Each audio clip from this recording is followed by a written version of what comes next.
Сәлеметсіздер ме, құрметті әріптестер? Мен бүгін өз бағдарламаммен бөлісейін деп отырмын сіздермен, тәжірибеммен. Авторлық бағдарламам етістік, яғни 5-ші сыныптарға сынып оқушыларына арналған элективті курс болып табылады. Есімім Сапарова Дания Сәлімжановна, 79-ші гимназиядан. Ал бағдарламамның түсінігіне келіп тоқталатын болсақ, қазақ тіліндегі грамматикалық категориялардың ішінде етістіктің маңызы ерекше.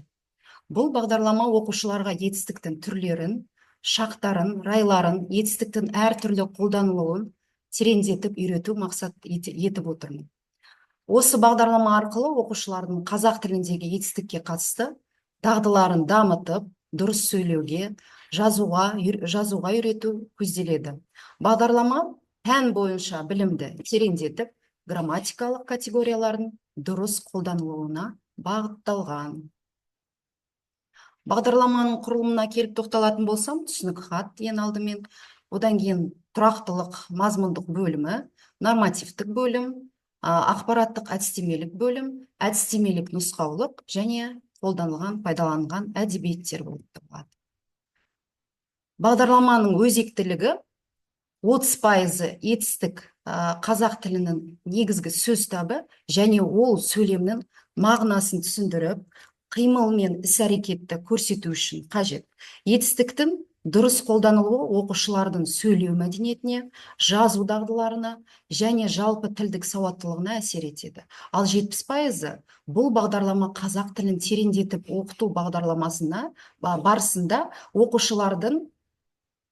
оқушылардың грамматикалық білімдерін кеңейтіп, олардың шығармашылық қабілеттерін дамытуға, қазақ тілінің функционалдық сауаттылығын арттыруға бағытталған. Ал 100% бағдарлама қазіргі заман талабына сай, тілдік дағдыларды дамытуға қажетті ақпараттық технологияларды пайдалануды да қамтып отыр. Бұл оқушылардың қызығушылығын арттырады және оқуға ынталандырады. Бағдарламаның мақсаты оқушыларға етістіктің түрлерін, шақтарын, райлары мен етістіктің қолданылуын толық түсіндіру. Етістік туралы теориялық білімді тәжірибеде дұрыс қолдануға үйрету, сондай-ақ оқушылардың шығармашылық қабілетін дамыту, сонымен қатар етістіктің мағыналық, грамматикалық және функционалдық қызметтерін меңгерту болып табылады. Бағдарламаның міндеттеріне келіп тоқталатын болсақ, мұнда етістіктің негізгі түрлерін, шақтарын, райларын меңгерту, етістіктің түрлерін дұрыс қолдану, дағдыларын дамыту, оқушыларға етістіктің шақтары мен райларын дұрыс қолдану қабілетін дамыту, етістіктің түрлерін дұрыс қолдану және де топтық жұмыс арқылы етістікті пайдалану дағдыларын қалыптастыру. Бағдарламаның жаңашылдылығы. Бұл бағдарламада етістікке қатысты жаңа әрі тиімді әдістер қолдану көзделіп отыр. Жоба жұмыстары, шығармашылық тапсырмалар, топтық жұмыс арқылы етістіктерді терең түсінуге мүмкіндік беріледі. Оқушыларға грамматикалық ережелерді теориялық тұрғыдан ғана емес, практикалық жағынан қолданылуына жағдай жасалады. Осы жаңашыл тәсілдер оқушылардың тілін дамытуға бағытталған. Бағдарламаның жаңашылдылығы келесі негізгі аспектілерде көрінеді. Яғни бұл мақал-мәтелдер мен әдеби тілде етістіктерді қолдану, интерактивті және шығармашылық тәсілдер, тәжірибелік дағдыларды дамыту, әртүрлі әдіс тәсілдерді пайдалану, қазіргі заманға сай ақпараттық технологияларды қолдану. Күтілетін нәтиже.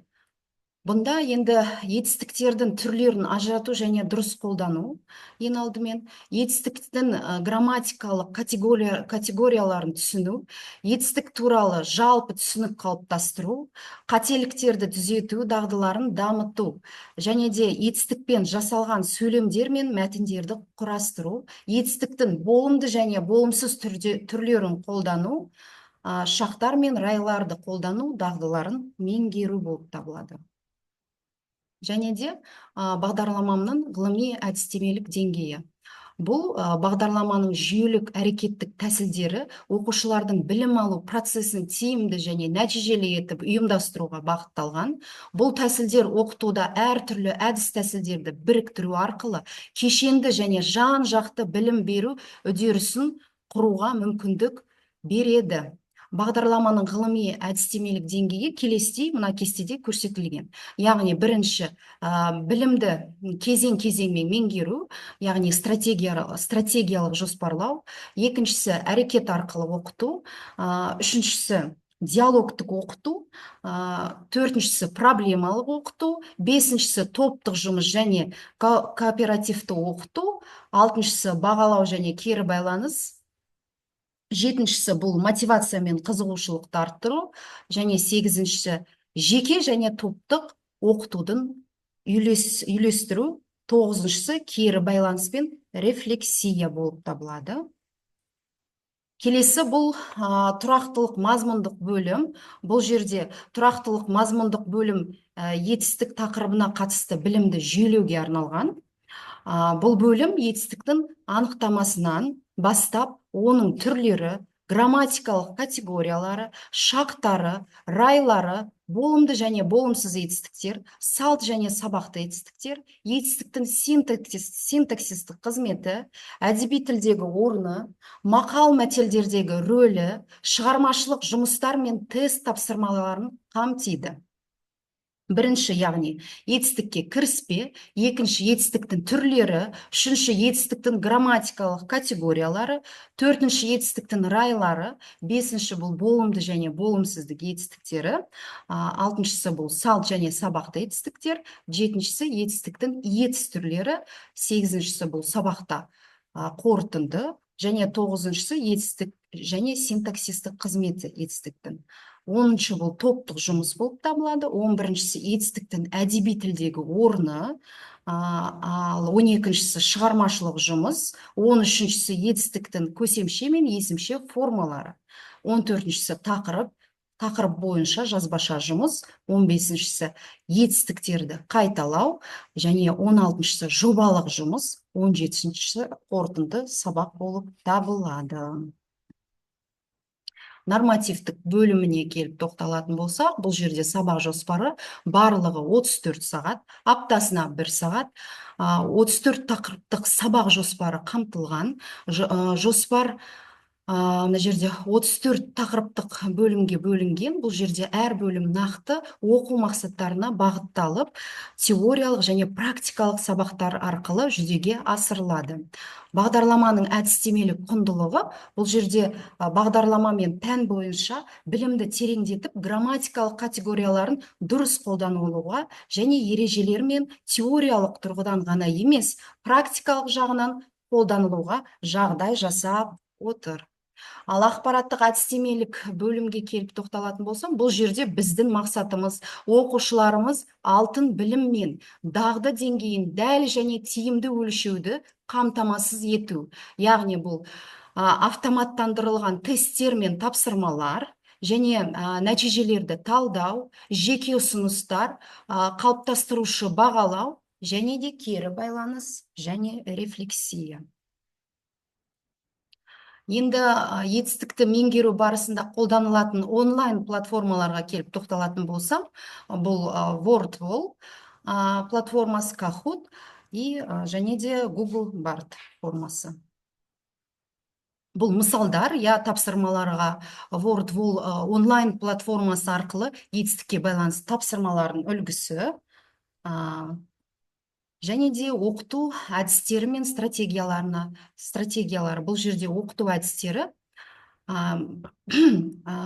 бұл жерде геймификация оқыту әдісі және де жиі көмегімен кері байланыс. Ал оқыту стратегиялары бейімдеп оқыту мәтінмен жұмыс болып табылады. Енді құрметті әріптестер, бағдарламамды қорытындылай келе, оқушылардың етістік тақырыбы бойынша білімдерін толықтырып, грамматикалық дағдыларын дамытуға бағытталған жаңашыл әдістерді қолдану арқылы оқушылар етістікті дұрыс және шығармашыл тұрғыдан пайдалану дағдыларын меңгерту болып табылады. Қазақ тілінде етістік шақтар, райлар, түрлер, етістік түрлері мен етістік мағынасын толық түсіну маңызды. Оқушылар бұл бағдарлама арқылы етістіктің әртүрлі формаларын меңгеріп, қазақ тілінде дұрыс сөйлеу мен жазу дағдыларын жетілдіре алады. Бағдарлама пән бойынша білімді тереңдетіп, грамматикалық категориялардың дұрыс қолдануына, ережелерді теориялық тұрғыдан ғана емес, практикалық жағынан да қолданылуға жағдай жасап отыр. Және де осы жаңашыл тәсілдер оқушылардың тілін дамытуға бағытталған. Ал құрметті әріптестер, назарларыңызға рахмет. Тәжірибемен сіздермен бөлісіп отырмын. Кері байланыс күтемін. Сұрақтарыңыз болса, қойсаңыздар болады. Ұсыныстарыңызбен бөліссеңіздер.